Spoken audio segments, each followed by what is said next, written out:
Happy Monday, Anthony. How you doing, buddy? Do you say happy mother or happy Monday? I'm very happy I have a mother, and I'm glad it's a Monday. How you doing? Happy Tuesday. All right. I'm Anthony. Welcome to No Vacancy Live. That's my friend Glenn. You're watching the #1 show in hospitality.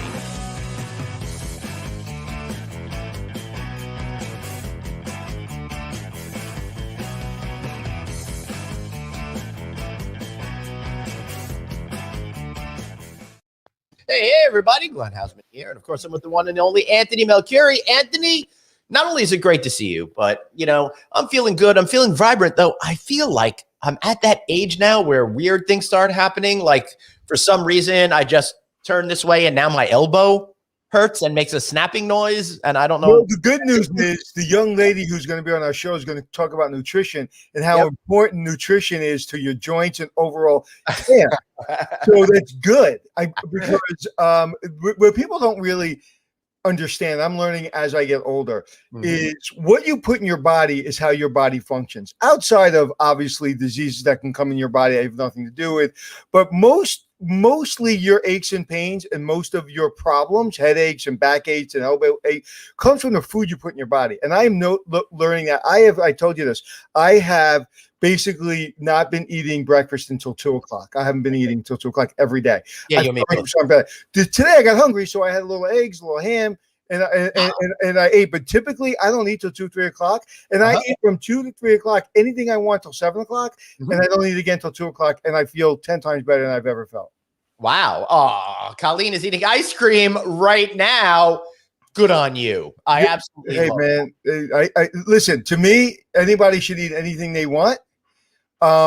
However, for me, I like fasting until 2 o'clock and eating anything I want, and I still feel better. Yeah, I like that. So that's a long response to your elbow. Sorry. So there's a couple things that I asked to talk about today, but are we going to do that later or are we going to do that now? I think we might wind up doing that.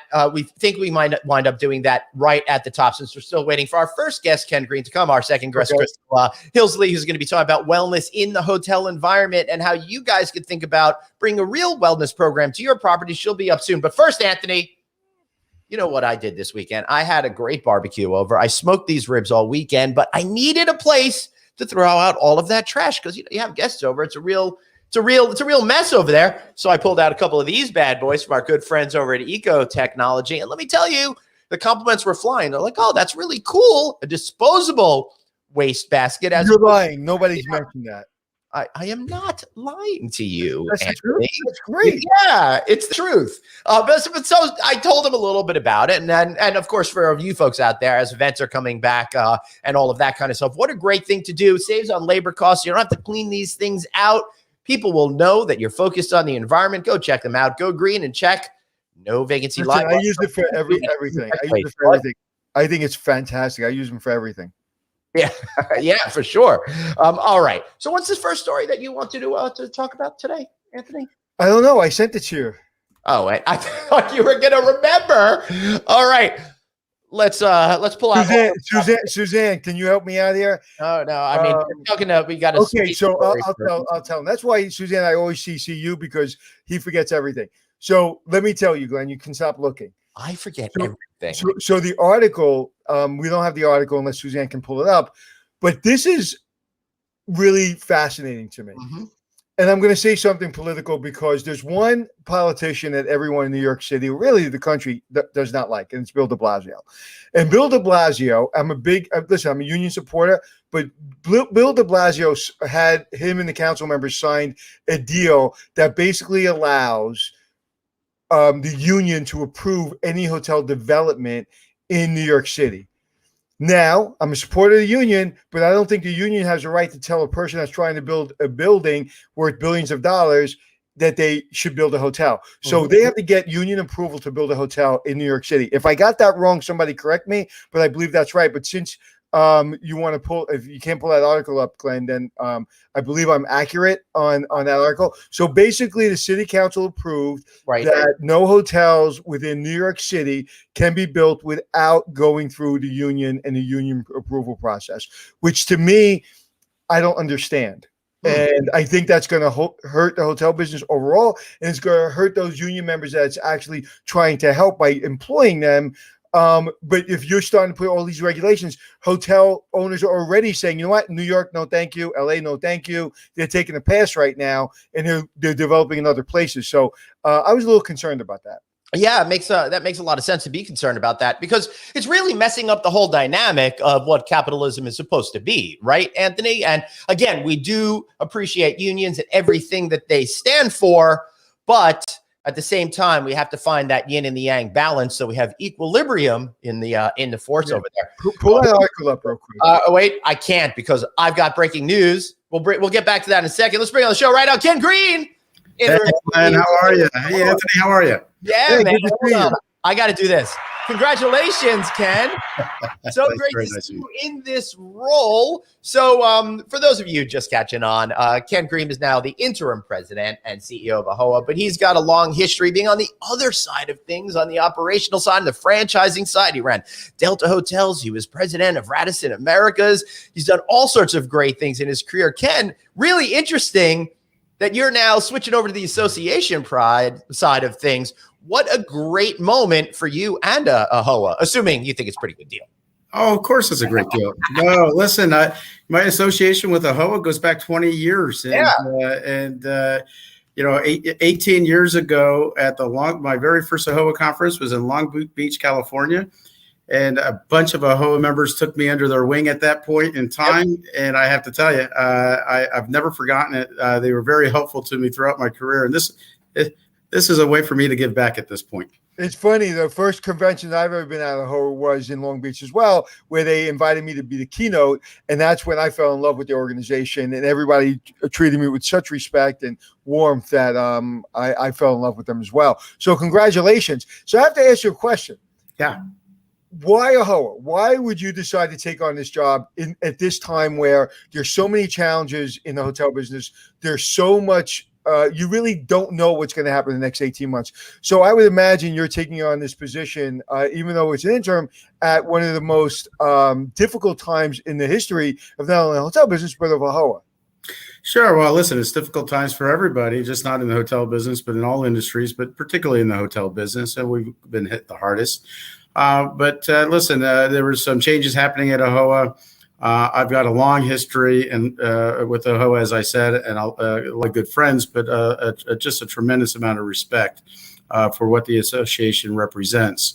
We're going to be rolling out. We have our big conference coming up in the first week of August. We'll be rolling out a whole new series of data that shows really the power of what AAHOA represents. And so, I couldn't be more excited to be here. I think the future is really bright for AAHOA. I think in terms of, what we try to do, advocacy in terms of legislative activities that are important for hotel owners, the franchise, being a voice for our members with the franchisees, education, and really, developing people and talent for the industry. Those four things are really important to me, part of my core value set, and happy to be able to come in and help the association at a critical time. Right. And it is exciting. I mean, the future is so bright, and the power of AAHOA, together with the members, 20,000 members, as one voice, it's a powerful group of people. Now, this is interesting to me that you are taking this role, someone that's been on the hotel side of things for a while. Yeah. God, I love Chip Rogers, who was a prior president and CEO. He's now over at the American Hotel and Lodging Association. Before that, we had, Fred Schwartz, who was there forever, ever, and ever.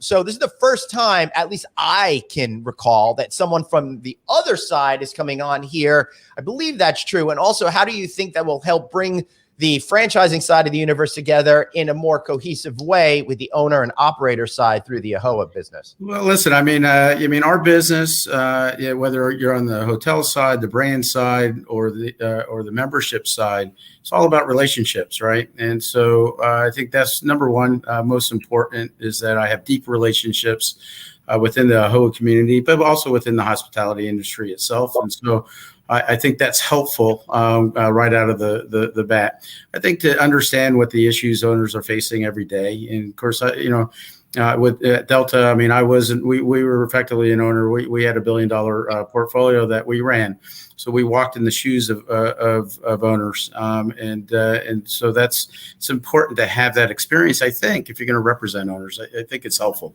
not necessary, but helpful. Right. And so that's those things are all very exciting for us as we move forward. Anthony, your question was, what was your question, Rob? Your second question there, Anthony? Well, no, actually, I don't have a second question, Anthony. but I will ask you: can you keep Rachel? Yeah. So Rachel's been here 21, 22 years, and she's been talking about retiring for some time, and I think she's looking. Listen, she has done such great work for the association, and was really the backbone of a lot of the things that AAHOA was successful with. And so, I think she's looking forward to, celebrating her past successes. And there's a lot of those. And I wish. Yeah, so I think we're losing Rachel, we're losing Catherine too. Catherine Stone, and that's collectively 31, 32 years of institutional history. Not easy to replace, but listen, change is always good. I think my wife is an artist, and so I always like to say, when change happens, it becomes like a blank canvas, and we can create whatever piece of art that we want to, and we can do that with the association as well. So, right. And for those people who don't know who we're talking about, Glenn, tell people who we're talking about. Who? Rachel, the current COO, who's Rachel Humphrey. She's leaving, I believe, right after AAHOA, which is so sad. She's been such a great friend. She's been really a lot of the glue that holds that organization together over the last couple of years. Not take away from the board members, but someone's behind the scenes helping bring everything together. Ken, I'm really excited for you doing this particular position, as I said earlier. So I see you're out there on the road. You're getting you're reacquainting yourself with people, getting into the whole spirit of things. We got the AAHOA coming up on August 2nd, 3rd, 4th, 5th. And 6th, Monday is really just travel day. Tuesday evening, it kind of starts. But what are you looking forward to for the event and being back in person again at these events? And are we going to see you in LA next week as well? Yeah, you will see me in LA. I've been traveling. I've been on the job now 37 days, and I think I've probably traveled 29 out of those 37. Wow. The conference is going to be fabulous. We'll have probably well over 5,000, maybe pushing over 5,500. Mm-hmm. The big first conference that the city of Dallas will have done since COVID. Wow. The city's doing a great job of standing behind it. And listen, I think, people, we're trying to lead the way and travel. We're in the travel business, right? We're trying to lead the way. I'm trying to make it visually lead the way in promoting travel again. We have to do it in a safe way. We understand that, but we fully intend to do that. But as the world starts to reopen up, we want to be leaders in representing our hotel owners. And I think everybody coming together is going to be really fabulous. So I'm looking forward just that, again, that there's been so much talk over COVID. We've done all these Zoom calls, right? Yeah. Everybody wants to know whether we're going to become is that the way of the future? And I have to tell you, I think people still want to get virtual, get face to face in this virtual thing. Although it'll be another tool in our tool basket. Yep. I think it will never replace the personal meetings. Meetings may change a little bit; they may become smaller, but there might be more of them. Listen, Ken, we believe in this fundamentally. Yeah, we've been saying this right out of the gate in the darkest days and stuff like that. When people are saying the hotel industry is decimated forever, we're like, no, that goes against human nature. That's not how people operate. And we're already seeing business travel pick up. So every plane I'm on is packed. And earlier in the days when I started to travel back again, it was all leisure travelers. Now I'm seeing a bunch of business travelers out there, very encouraged by what I'm seeing. And it's exciting. Yeah, go ahead. No, go ahead. I was just going to say, going back to you asked me the question about coming from the brand side and hotel side, and how will that help the members? And I think, listen, for me, my job is to create value for our members and to represent them in the best way.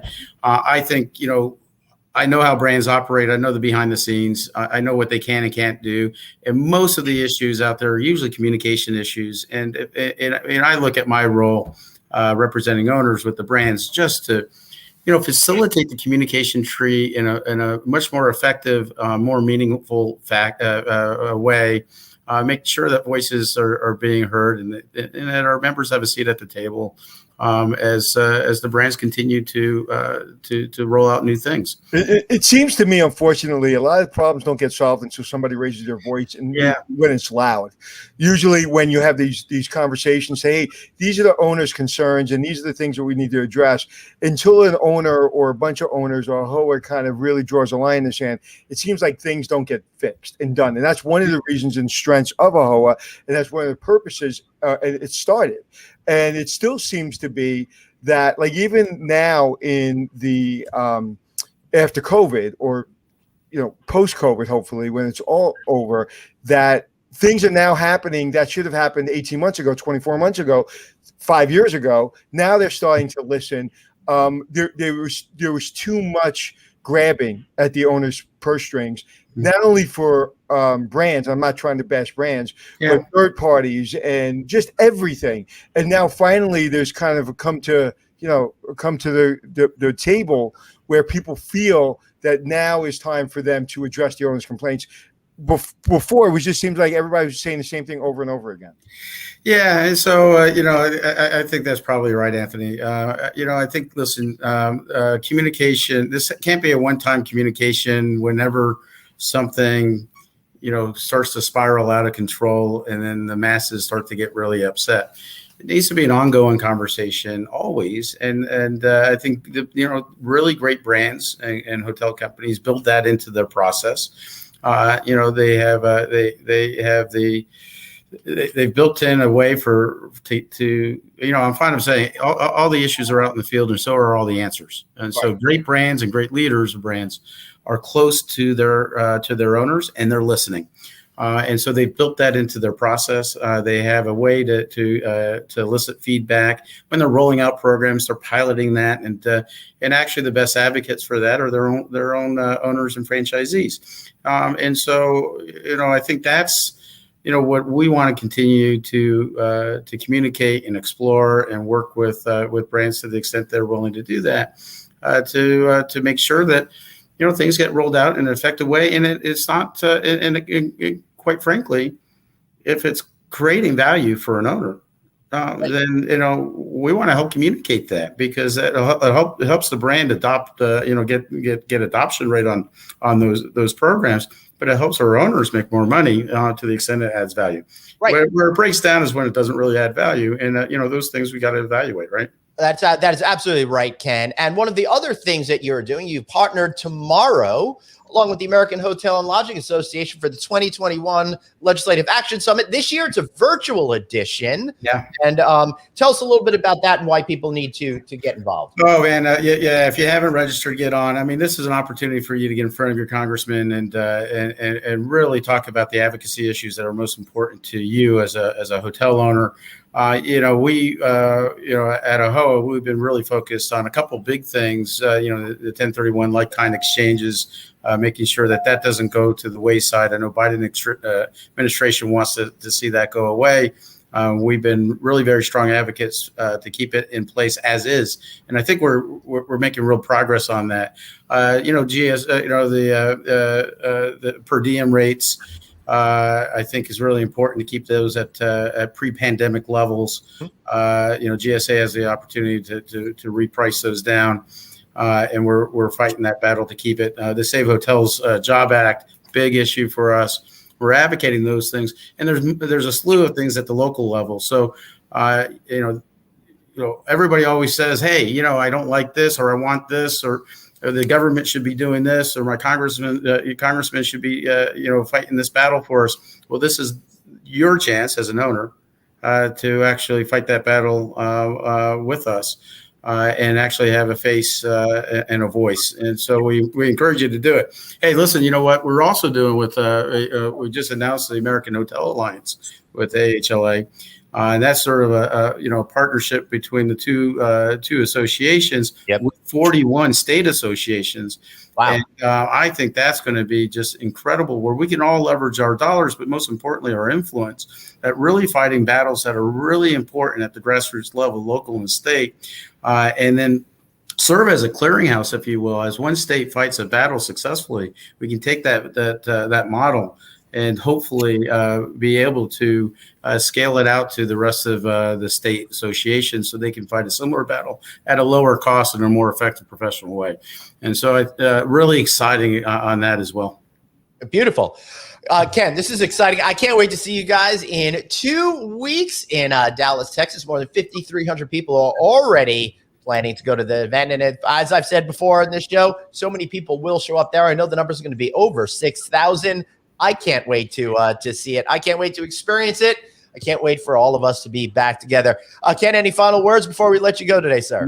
Glenn, and Anthony, you guys, I've been following you throughout COVID, and what you guys have done is really quite incredible. You've kept the industry together, and I have to, on behalf of all my colleagues throughout the industry, thank you for what you guys have done. I mean, the commitment that you made is really incredible. So thank you.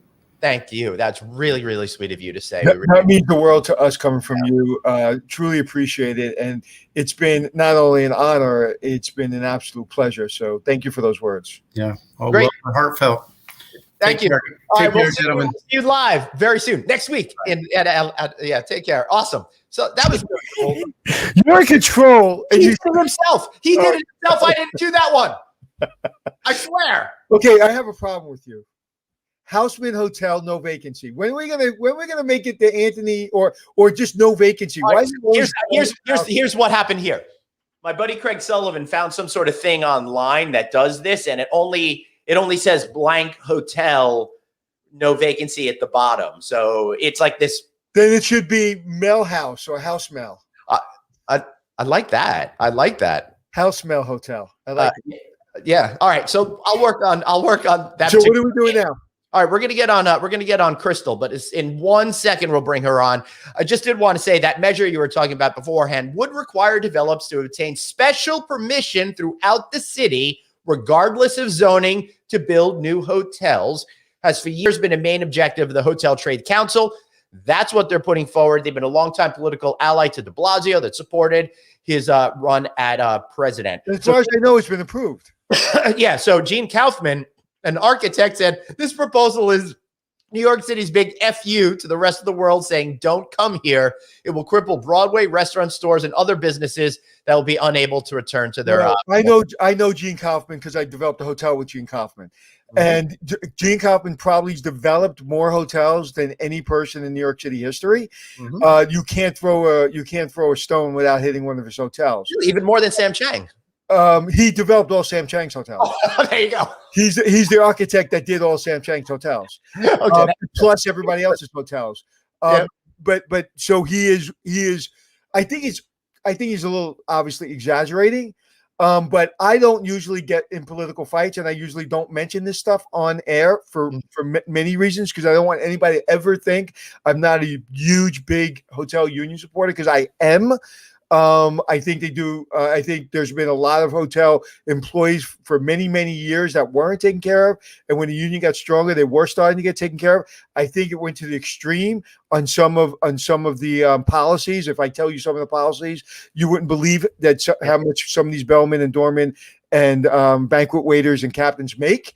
With that said, it's given a fair wage to a lot of employees being and then also, let me just say this, because I'm trying not to get myself in trouble here, is when Uber came into town, because of those requirements, some of the bellmen and doormen have good wages now, whereas before they were really counting on taxi cab drivers to kind of, when guests got into the taxi cab, they would tip them. Now they just go by the bellmen and doormen. Right. But my point being, let's get back to I'm drilling myself in the hole here. I want to get back to the point. The point is, where in history have you seen where you have to build a building and then go to the employees to ask permission to build that building? That's crazy. That doesn't make any sense. Crazy. Yeah. That to me, that gives a lot of leeway to the union. That's not good. Well, it's that's not what good for the employees. I also don't like how they give hotel owners all of these problems. Why aren't they giving this to the owners of the company that owns retail outlets like the Gap or something? Right. Like, It's just another thing. It's just another thing that's going to listen. There's going to find a way. They're going to develop more hotels. I don't believe Gene Koppel when he says it's the end of Broadway and everything else. I think there are other things that are happening in New York City that we need to get control of. We need to support our police. We need to have, common sense rules in New York City, for both sides. But I think that this rule specifically is a problem. it is. And it's unfortunate. It is unfortunate. I'll tell you what, though, something that is very fortunate, though, Anthony, is I really love that wellness is starting to come more to the fore. I was really worried that when the COVID crisis hit, it was the first thing that we were gonna forget about. But I've seen focus on sustainability, and I've seen an increased focus on wellness. But one of the questions that hoteliers are having is, how do we do something along the lines of wellness that's meaningful? And that's why we've got Crystal Hilsley here today of Crystal Clear Nutrition Group joining us. Crystal, so great to see you. Thanks for your patience backstage. Yeah, no worries. That was a really interesting conversation to watch. So thanks for having me. And you actually watched me dig a hole for myself that I was trying to get myself out of before I dug it too deep. Because listen, I obviously support the hotel industry. I obviously support the Hotel Association, and I support the union. I rarely ever get into political battles, but this one really, really hit me because I just think it's nonsensical. But anyway, great to have you here. And I actually saw during COVID, more people I know lost weight than gained weight, believe it or not. The people that I know, they got in better shape than because they had a lot of time at home and they were bored. So they're like, you know what? I'm going to use that weight machine that's now a coat hanger, and they're going to get into shape, or that treadmill. Yeah. And so I actually saw that. Have you seen that, Crystal? Yeah, I mean, Peloton, right? Like they got, they were on back order for months at a time. And absolutely, it was really this interesting time and space for people to sort of look in the mirror and say, wow, time has slowed down, almost come to a complete stop. What's going on with my life, and what areas do I want to change? Because it's really given us that opportunity to kind of rip off the normal and explore what it is that we want to create. And that's why you're seeing a lot of these antiquated systems, like what you just talked about. This isn't working. Well, what does work, and how can we make this work for as many people as possible? Well, when I was talking about nutrition and how nutrition really affects everything you do, from all your aches and pains, were you agreeing with me in the green room? Or were you going 1,000%? No, 1,000%. And I have my own personal story. I was raised on a kitchen garden, which is tying into what I do now, right, for my profession, and why I created Crystal Clear Nutrition Group. I was raised by a total hippie mom, and we had a garden in the backyard, and it was like, go outside and play and drink from the hose, and if you're hungry, eat an apple off the tree. So that was my childhood. Did you go to Grateful Dead shows in the early 80s with your parents? No, but we actually lived in the wine country. So like my pajama t-shirts were from the vineyards. Oh, cool. Did you know what pot smelled like at 15? 13. I had a friend's mom who smoked pot all the time, and I was just like, that's the coolest mom. She was kind of a hippie too. Great. And my mom was really serious. She was a nurse. No, so there was like none of that. She was a nurse, but she just was really like on our health. Wow, that's fantastic. So what made you, did you go right into it immediately, or did you go into something else and then come back to it? So I went off to college my first year and got myself super sick because I took my health for granted and just kind of ate everything that I wanted to eat. I was like, what? I'm healthy. I'm 18. I know everything, right? And then I ended up getting my degree in psychology because I wanted to kind of understand, how things work. And so I got myself super sick, and I had migraines and acne, and I put on freshman 50 pounds. And it wasn't until it kind of hit me in the face of going, wow, well, you took your health for granted. So how can I get myself well again? And those first 7 years of life really put the path forward for the rest of your life, right? And those habits and things that we are created with. So I went back to my roots, and I made myself healthy again. And so that really inspired me over my adult journey to say, okay, how can I really help other people to see this? And so I started Crystal Clear Nutrition Group Another sub company of that is Crystal Clear Kids, where I directly teach parents and kids how to have the conversations and how to really put those healthy habits into play in a really fun and open and conscious way, rather than saying, eat your broccoli, and if you don't, you're in trouble, right? We want to get out of that shame and really teach kids to think for themselves. Well, one of the things that I've learned in my family is, like, when the kids were little, we let them eat anything they wanted, and usually it was healthy stuff, and it was stuff that we provided, but they ate whatever they wanted. And we, and we're Italian, so we eat a lot of pasta, and we ate a lot of, sweets and stuff like that after dinner. But as they got older, we actually started getting healthier as parents. And then my children, we're still kind of eating crap. And again, having 3 daughters, the last thing you ever want to say is you have to eat healthy, and you have to make sure you don't eat all that junk, because the first thing they say is, why? Because the way I look. It's like, no, it has nothing to do with that. But like, you're complaining, but then you're not eating as healthy either. So I just stayed away from it. And thank God my children do eat healthy, and they've learned how to eat better. But I wasn't really, we kind of were an example. We tried to be an example, but it was, it's a difficult conversation to have with teenage girls. It can be, because they think they know everything, and they're starting to grow up and pull away from their parents a little bit. But as long as you're leading by example, right? You just have to lead by example and stand in that, because they're watching everything and they're learning by example in real time. Well, one of the things we just told my daughter, we said we ordered your book on Amazon. It's a #1 bestseller that I won't say her name because she'll yell at me, but she knows everything. And I said, it's volume 2's coming out soon. And matter of fact, it's become such a joke in my family now. I said, how'd you know that? She goes, didn't you read my book? I know everything. So yeah, teenage girls know everything. But I will say, as they get older, 19, 20, 21, 22, because I have twins at 22, they start to be a little bit more grateful, which is nice to see.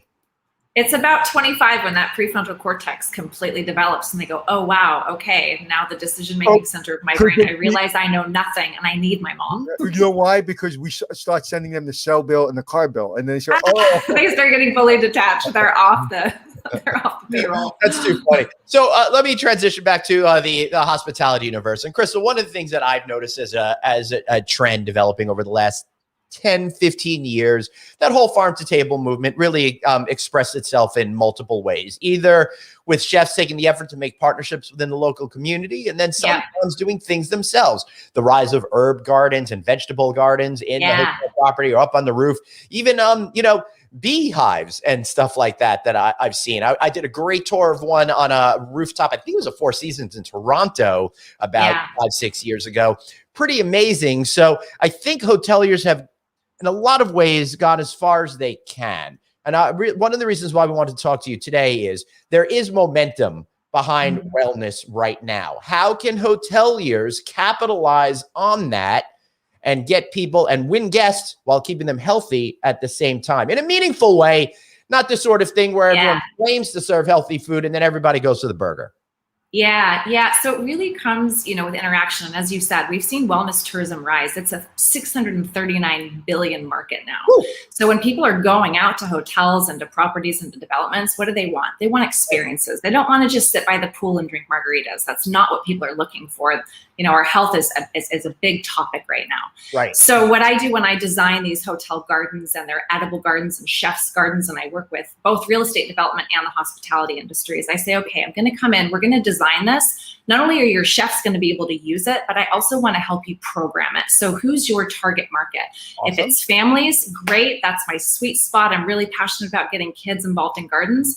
And so I designed for them a unique program plan, and it's unique to every single property. And I say, okay, what's the end goal? We want to bring kids in, and parents, they've got, I was just at a hotel this last week, pirates and princesses. That's amazing. Let's take them into the garden and let's talk to them about things like composting or how to propagate, a tomato plant.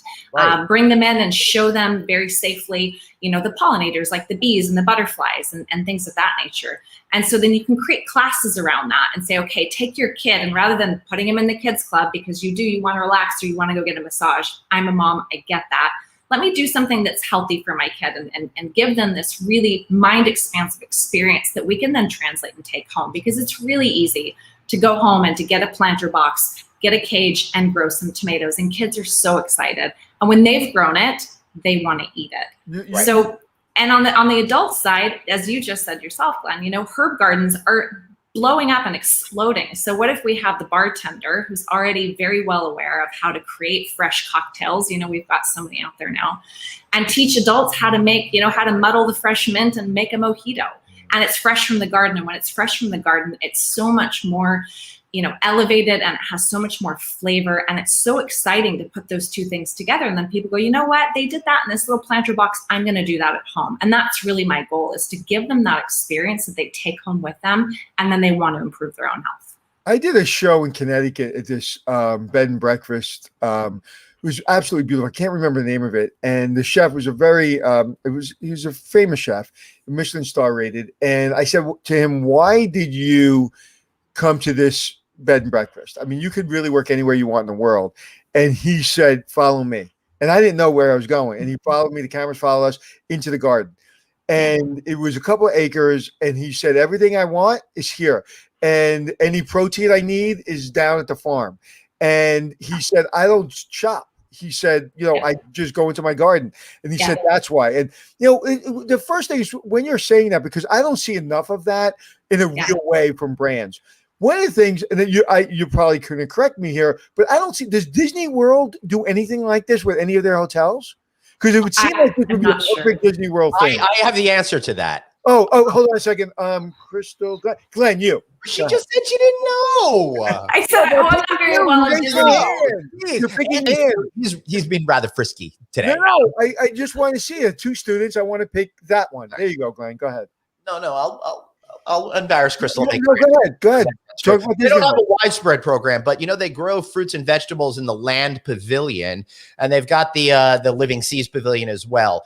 And in the Living Seas pavilion, they serve fresh seafood that they make themselves. And in the land pavilion, they have a restaurant where they serve some of the vegetables. Plus, those vegetables are distributed throughout some of the other restaurants in Walt Disney World. Not nearly enough to cover the demand for it, but it is something. And they've been doing it now coming up on 39 years, which is pretty interesting. It seems to me that they could almost center that does the hydroponic garden. That's exactly right. In the Living with Land pavilion. Yeah. But it seems to me they could almost have a whole park. They could. They could have an entire farm. They could have an entire working farm. Absolutely. They could have a solar farm. They could have a working farm, and that would be the next thing. Like you had Epcot, you had all these things, but now if you had a working farm and you made it fun and you made it interactive, and make it interactive for the kids, and have them play with the chickens, and have the chickens, you know, doing the chicken tractor thing.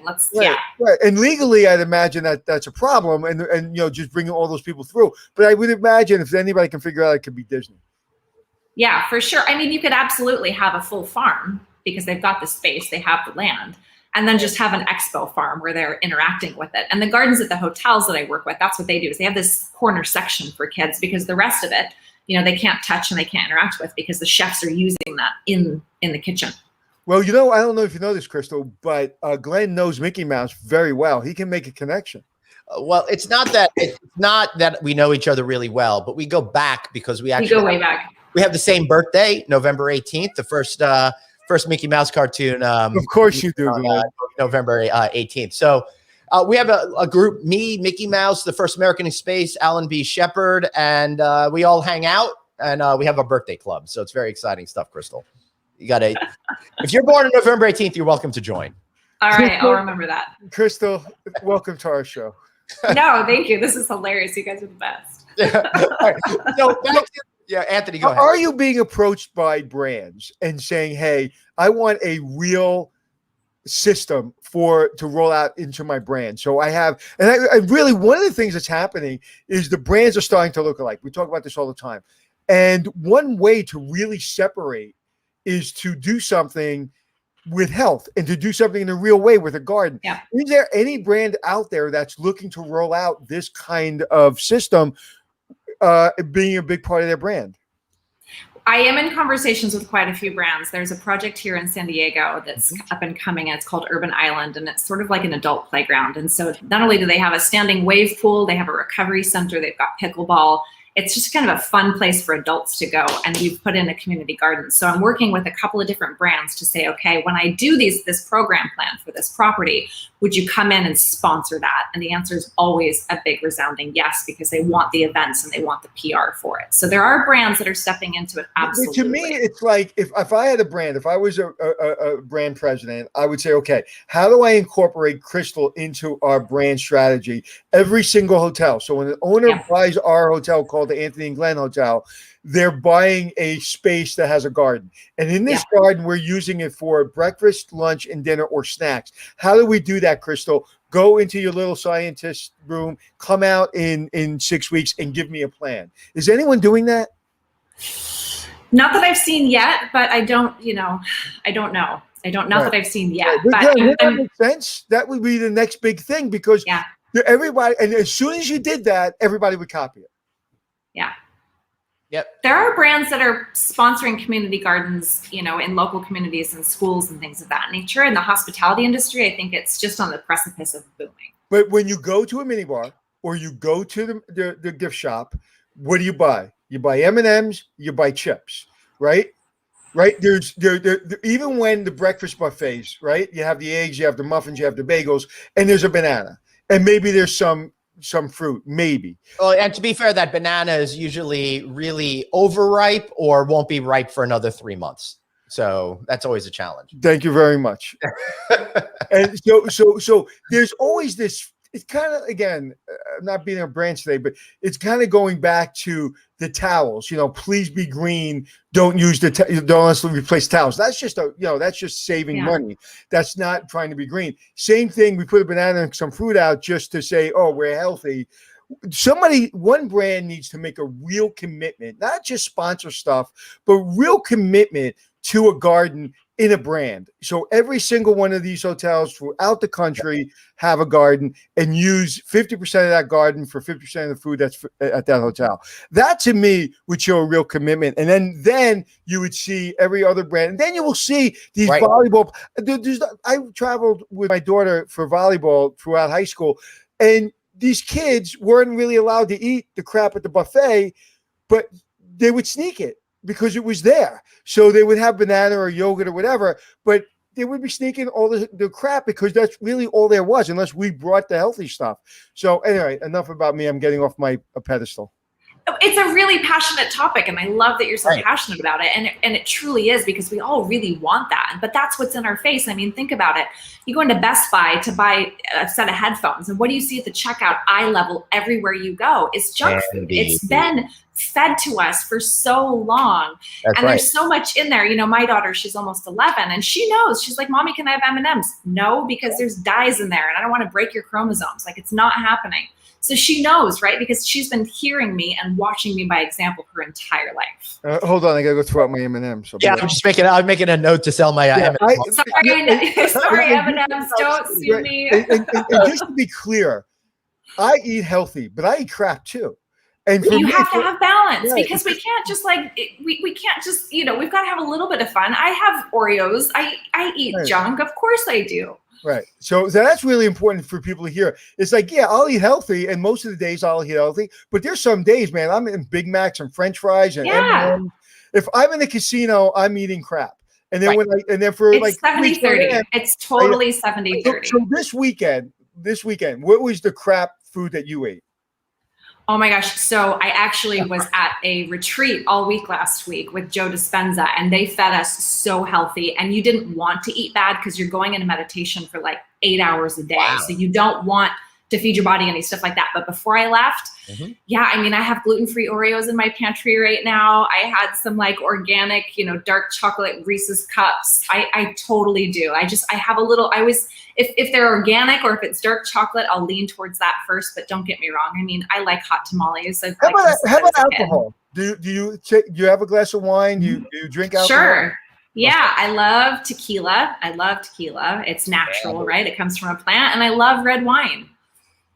Yeah, good. I like that. Now, one of the issues that I'm seeing, Crystal, with everybody getting on the wellness, thing. Train. At hotels, yes, wellness train, wellness bus, whatever you want to call it, wellness wagon. I like alliteration. So I will say that I feel like I'm not a big fan of the mushy middle. When you're in the mushy middle, you don't seem to achieve anything. And when it comes to wellness, what I've seen a lot of the hotel brands do, they'll put some stuff on it, but they're not making a commitment to it. So there you wind up in the middle. You're not really focusing on wellness, but you're trying to think that you do. And what it does with consumers, in my opinion, is that it really sets them up and everyone up for a failure, because you're not creating tasty foods that happen to be good for you.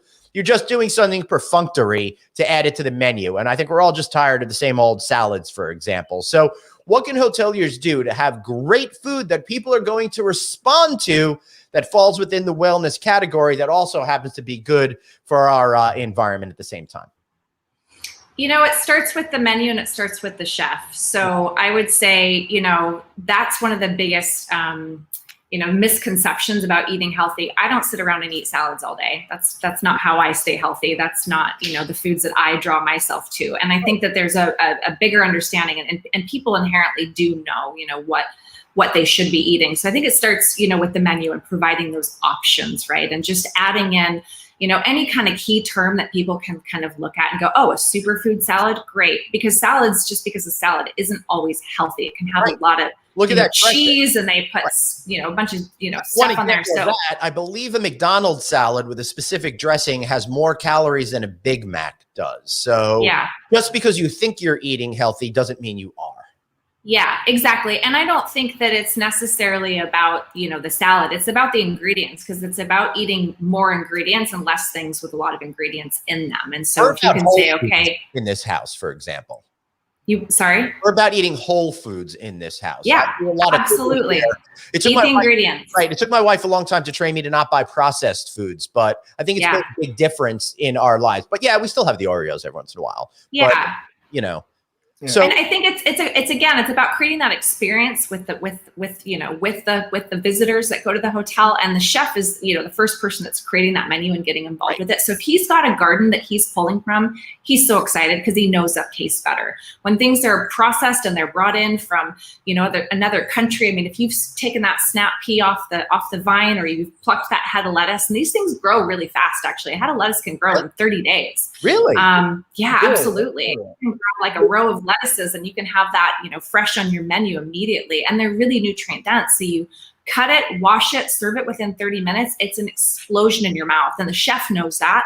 The people are aware of that because it tastes different. They're like, why does this romaine taste different? Well, we actually took it from the garden 30 minutes ago. So it makes a real impact when you're pulling together people with an experience and an exciting menu. It's not just about creating an exciting menu. It's having the fresh foods attached to it. One of the things I've learned in my travel in the last 10 years, and I've traveled to about 50 countries, is no other country eats as much as we do in one sitting. You go to Sicily, the best food I've ever had in my life is in Sicily.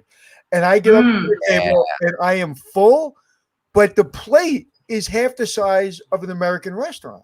I go to Greece. My favorite place to eat in the world is Greece because I have plenty of fish and tomatoes and salads, but it's not like in America. I went to a restaurant recently and I looked at the food and I was like, I actually went to the immersion exhibit for Van Gogh this weekend, and I went to this Mexican restaurant. I was like, there's no way I'm going to eat all this food. I ate all of it because it was in front of me.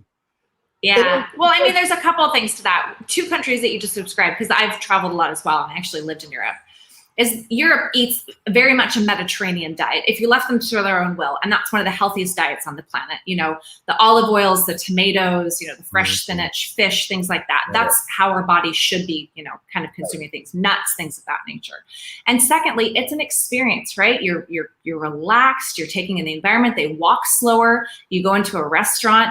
It's a more, you know, chill environment. There's plants. There's not, you know, reds and yellows and oranges that are psychologically telling us hurry, hurry, hurry. And you sit and you've got this meal in front of you and it's fresh. It's fresh food, probably from a garden or from within a 5-mile radius of that restaurant. They actually do take things locally. You don't see Cisco or lorries driving around the highways in that area, do you? Because they take food literally directly from their local farmers markets. Right. That makes a lot of sense. And to add another thing to a problem with Americans' eating habits is our portion sizes have literally, I'm not saying hyperbole here, have more than doubled in the last 25 years in order to government agencies out there. So this is pretty serious stuff. This is according to National Institutes of Health. So one of the things that we're seeing right now in society is people are complaining about how expensive foods have become. So I think maybe there's a good opportunity for a good use of shrinkflation out there. Maybe let's cut down some of those portion sizes that we've got in these restaurants. We have no need to serve 8-ounce burgers when we could really be selling quarter-pounder burgers, and everyone will probably come away just as happy and filled up, right, Crystal? Yeah, I mean, it is. It's a big crisis. 1 in 5 kids are obese now. And so if you're seeing it go down to that young generation, right, what's going on? It's not just the portion sizes. It's we're in a hurry all the time. So that's what's beautiful about COVID. It slowed everybody right down to focus on what's going on. It's scary, Crystal, because I remember, when I was in elementary school in the late 1970s, for example, there was always the one kid who was considered the fat kid, right? But yeah, like 1 or 2. That was it. I mean, no disrespect, but those kids today wouldn't even be considered anything but slim today in 2020. That's a good point, Glenn. That's a really good point. Yeah, it's true. Really very phenomenon to see. And it's the same thing with our world resources. We only really understand things that happened in our lifetime. I'm forgetting the exact word for it, but if there were 100 fish in the ocean 50 years ago, and there's only 25 fish in the ocean today, people don't realize that there used to be 100 fish in the ocean years ago. They always think that this is what is the normal. So I think we have our work cut out for us to get people to understand that we don't need to eat all of these amount of calories, that we don't need to eat the types of foods that we're eating, and that we could take better care of ourselves, eat healthier, and actually enjoy the food more than all of these salt, sugars, and fats that we're putting to ourselves constantly. Yeah, it is a real systemic issue, and there's a lot that goes into it, which is, again, to go back, this is why I created Crystal Clear Nutrition Group, because I want to work with as many projects and properties that I can to say, let's install these gardens so that you've got that food on, number 1, on your menu, but number 2, that people can have an interactive experience with the food and see how easy it is to create a garden. It's really, really easy. It doesn't take that much time. And now we're seeing the market boom. Tower gardens were the first hydroponic gardens that came out. They're fantastic. They're still leader in the market. But now you're seeing celebrities step forward like Zooey Deschanel and creating lettuce grow. I've got one in my backyard. This thing produces, I pulled a zucchini this big off of my lettuce grow just literally yesterday. Within 30 days, I've got lettuce and peas and peppers and herbs. And it's this 6-foot tower garden, and it feeds my little family of 3 literally every week. Glenn, I know we're going to wrap up, but I want to say this. My wife's school has a garden. My wife's school's in Brooklyn, right in the middle of Bensonhurst. Okay. Yeah. It's concrete, right? And they took the parking lot, and the older principal, the former principal, I should say, did a grant, and they won the money, and they have chickens. They have a full garden right in the middle of Brooklyn. And I walk down that block from time to time, and I'm like, this is the coolest thing ever. And some kids are like, whatever. And a lot of kids, that's where they're learning about nutrition and learning about gardens. It's fantastic. Yeah. And, in Brooklyn, there's a company, I think it's called Brooklyn Grange, that is converting these tops of all these old warehouses into farming space as well. Pretty cool. I mean, the advances we're seeing are just phenomenal. I mean, if you guys seen the shipping containers that they're converting into aquaponic and hydroponic gardens, and you can put those anywhere. They produce so much food so fast. Yeah, the tech is out there. We're catching up. Now let's just get the hotel industry on board with everybody needs a garden. Beautiful. Well, you need to go to all these conventions we're going to in the next couple of months. You need to show up there. I will absolutely go. All right. Absolutely. Beautiful. Crystal, how can we learn more about Crystal Clear Nutrition Group? How can we find you? It's time for your shameless plug.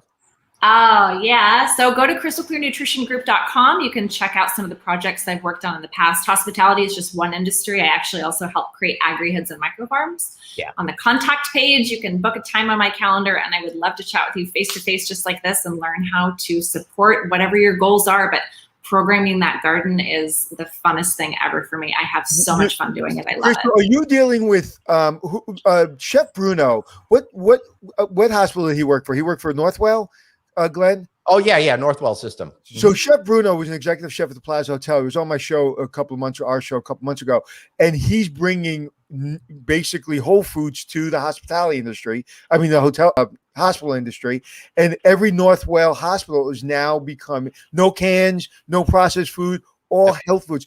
You and him would be a great match. So do me a favor, DM me or get my cell number from Suzanne. I'll put you guys together because he's basically changing the way hospitals feed their patients. Thank goodness for him. I'd be excited to meet him and chat with him. His last name was Tisson or something Tisson, like that. Bruno Tisson. Yeah.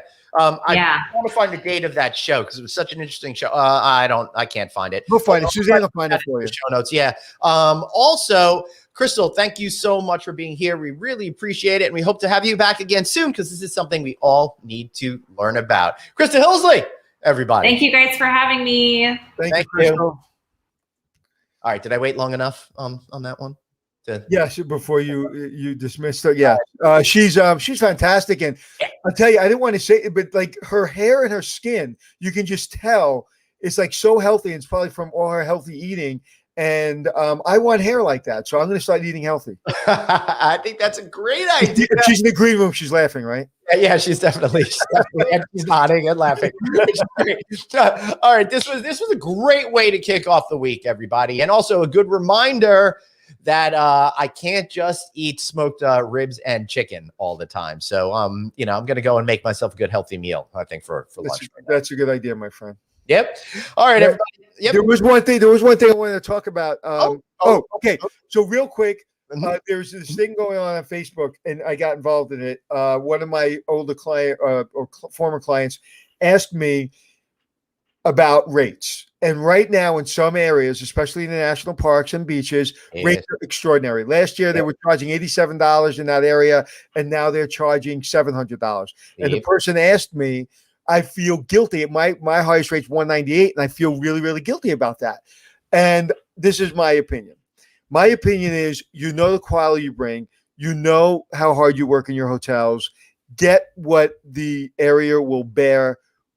If you feel morally that it is, okay, now I'm price gouging, this is what I'll say. Do what you feel is right, but how's it price gouging if 10 of the hotels are at $700 and you're the only hotel at $200?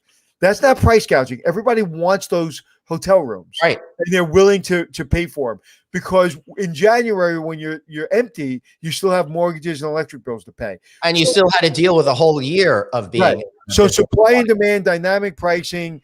It's not price gouging, and just get what you can get. But I understand because if I had a hotel like that, I probably wouldn't go up to $700. But do not stay, 80% lower or 800% lower than your comp set. So it's okay to charge what the market is going to bear. Yep, makes sense. And also, you might just be charging less than you really should. In your head, you may be thinking that's wrong, but you could be wrong.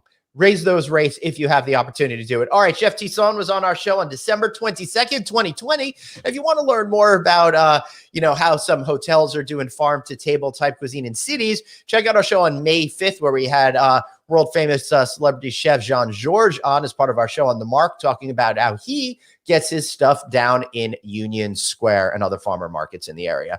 Anthony, any final words before we wrap up today? Always a pleasure. All right, everybody. You're out there again. You're on the road, so you're going to want to listen to our audio version. Check the podcast version on Apple Podcasts, iHeartRadio, Stitcher Radio. Of course, it's on Google, all the places that you want to get it. No Vacancy Live and Checking In with Anthony and Glenn are there. If you want to reach out to Anthony, find Anthony at Anthony Hotels, and I am at Traveling Glenn. What a good show this was. It was great. She was wonderful. Crystal was wonderful. Yeah, absolutely. So remember, everybody, you've got one life, so blaze on and be kind to yourself. See y'all tomorrow. And eat